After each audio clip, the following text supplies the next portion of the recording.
Good day everyone, my name is Maria Isabel DJ Capulong and I'm your demo teacher for today. My topic or lesson for today is detailed lesson plan versus daily lesson log. So what is a DLP or detailed lesson plan? A detailed lesson plan is a serve as a teacher roadmap for a lesson. It contains a comprehensive outline and detailed description of the steps a teacher will take to teach a particular topic or a lesson. Yung detailed lesson plan is ginagamit ito pang isang gabay ng guro sa bawat aspeto ng isang pagtuturo ng teacher. At isa itong napakadetalyeng na naglalaman ng hakbang sa pagtuturo sa mga estudyante ng isang teacher mula umpisa hanggang sa pagtatapos ng kanyang pagtuturo. At ang pinakamahalaga dito para sa mga obserbasyon ng guro o kapag sinusuri ng isang guro ang isang effective sa pag-aaral ng mga estudyante sa isang topic or sa isang lesson. So, dito is next is daily lesson log or DLL na tinatawag. What is a DLL nga ba? A DLL is a daily record maintained by teachers that outline the specific activities and details of each lesson conducted. And it covers a days or a week of a lesson. So dito yung DLL is ito ay pinaikli or buod lamang ng pangunahing bahagi sa aralin. And ito yung isang, for example, isa siyang to-do list ng mga layunin ng isang guro sa paksa na gagamitin niya sa pag-aaral or sa pagtuturo sa kanyang mga estudyante. Ayun, mabalik pala tayo dito sa detailed lesson plan. Sa detailed lesson plan is, yun nga, sabi ko kanina is napaka-detalye niya. Napaka-detalye niya is dito sa detailed lesson plan is kailangan natin ng mahabang oras at binibigyan natin siya ng pansin sa bawat paggawa natin ng ganito sa pag-aaral natin. Yun, kailangan din natin ng pagsisikap para makabuo tayo ng detailed lesson plan na tinatawag at para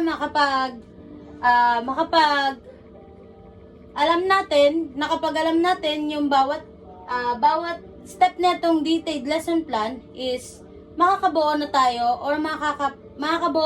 ng isang detailed lesson plan is meron akong 6 parts of a detailed lesson plan, which is objectives, subject matter, procedures, evaluation, and assignment.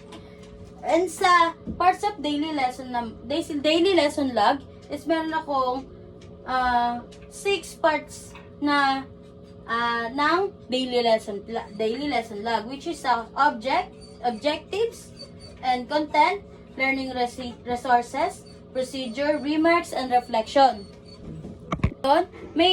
Sa DLP and DLL is meron tayong structure, content, focus, and usage. And sa structure ng DLP is provides a comprehensive outline for a specific lesson. Yun nga, kakasabi ko lang kanina is kailangan natin ng isang topic para makagawa tayo ng isang plano na may step by step. Yun. Sa content focus is content focuses on particular topic on concept with a step-by-step guide for teachers. Ayun nga, kakasabi ko lang kanina, is step-by-step ang meron sa DLP. For dito, may ginawa akong parts of the detailed lesson plan, which meron siyang 5 parts ng lesson ng DLP or detailed lesson plan, which is objectives, subject matter, procedure, evaluation, and assignment. Ayun, for now on is ginagamit namin tong DLP sa paggagawa ng detailed lesson plan. Kaya kailangan namin ng mas mahabang oras or panahon para makagawa lang ng isang plano or isang lesson plan para sa pagtuturo namin sa aming magiging future students na mangyayari. Charot. Usage naman, sa usage ng DLP is used for planning individual lesson. Ayun nga, kailangan nga natin ng isang lesson sa isang week. Kailangan natin gumawa ng isang individual lesson. Dahil ito ay mas sinusundan ng mga guro sa pagtuturo nila. Ayun nga, which is yung sinabi ko dito sa mga parts ng detailed lesson plan is mas alam nila kung saan sila magsisimula hanggang sa pagtapos nila, at doon nila malalaman kung may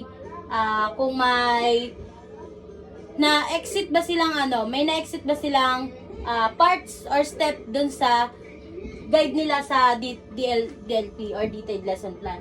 Sa daily lesson log is or DLL, structure contains contains a more concise document that outlines the daily activities and plan for a teacher lesson over specific daily or weeks.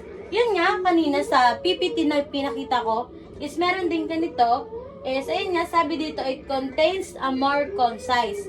Yun nga, yung dito sa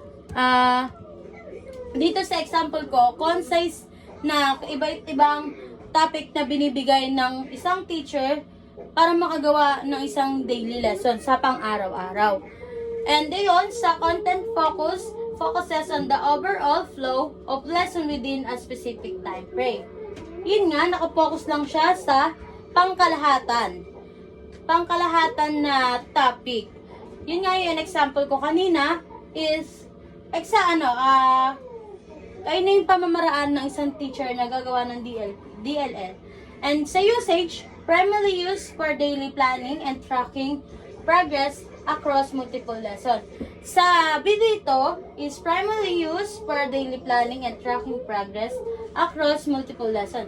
Sa DLL kasi is dito is makikita nila yung planning and tracking progress kung may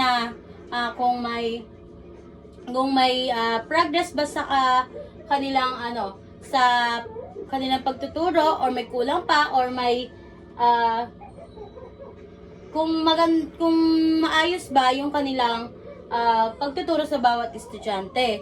And ayun, sa kabuuan ng aking lesson, isa na is may matutunan kayo at